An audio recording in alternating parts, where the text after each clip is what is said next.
Hi guys, Darth Nihilus here with another Star Wars action figure review, and I'm rounding off the Sith Legacy figures reviews with the last figure that I haven't reviewed yet individually.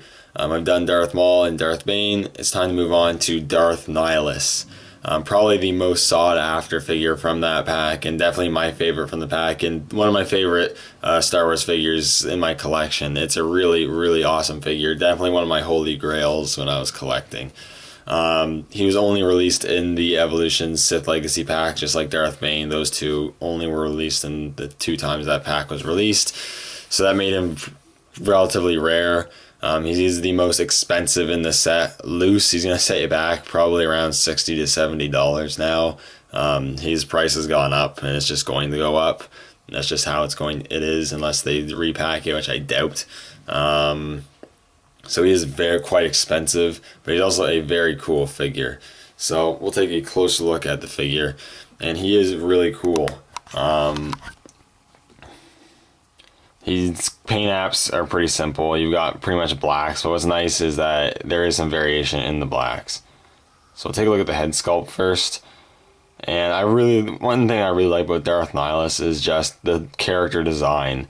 If you're not familiar with the character, he's one of the main villains in Knights of the Old Republic 2, and he's basically like dark side force essence within his robes and armor. Like he's not flesh or anything. He's just like pretty much just kind of like a spirit, a living spirit, which is really awesome. And you can see that with the black sculpted face there. There's no color, just black. You've got the really awesome mask. He is the Lord of Hunger. And I believe the mask symbolizes famine, but I'm not 100% sure on that.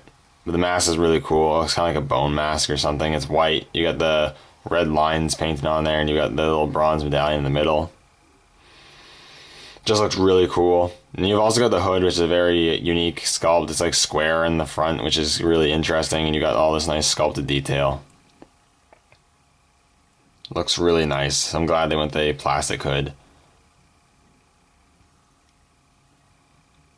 And then the rest of the robe, you got the blacks here. He's pretty simple. You got a black like tunic robe thing. You got a black, let's even focus in here. You got a black belt. As you can see, he does make use of a soft goods cape, which I think looks really good. It's made of that nice thin rough material that the Vintage Collection Darth Maul's robe is made out of. So it looks really nice. He even got some holes, and it's not even, and it's all ripped up around the sides and stuff.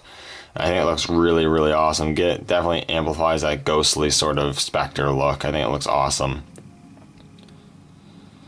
On this arm here, he's got some nice sculpted detail. You got the glove there, which is sculpted to grip his lightsaber, and is painted in the glossy black.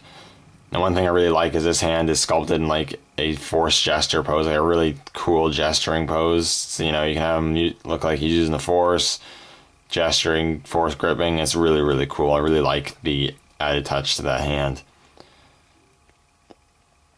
Down here he has the lower robes here, so some of it's in plastic, and underneath there is all some soft goods, so I think it looks really good. I think it works pretty well.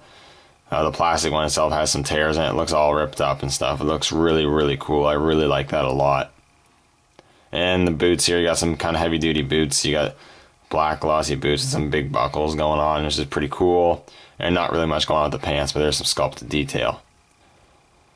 And it's just a really nice figure. I really can't say enough good things about it. Now, put him down there. In terms of articulation, he's really good.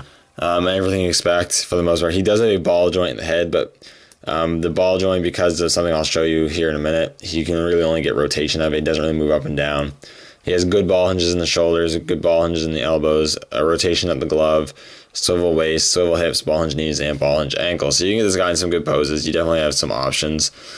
And in terms of accessories, he has actually a couple. So of course he does have his lightsaber, which I believe the sculpt is exclusive to him. I don't think anyone else has a sculpted lightsaber. And there you go. It looks pretty cool. It's got some black, and it's mainly painted in silver. You got some black paint apps, which is cool. That has a nice red blade too. One thing to note is that you're going to want to be careful putting it in his hand, because I've already noticed on mine, I haven't been removing the lightsaber that much, but I've already been noticing some of the paint scraping off it, so you're going to want to be careful putting it in his hand. You might want to just leave it in his hand. He is packed with it in his hand. You might just want to leave it in his hand, but that's up to you. Just a fair warning.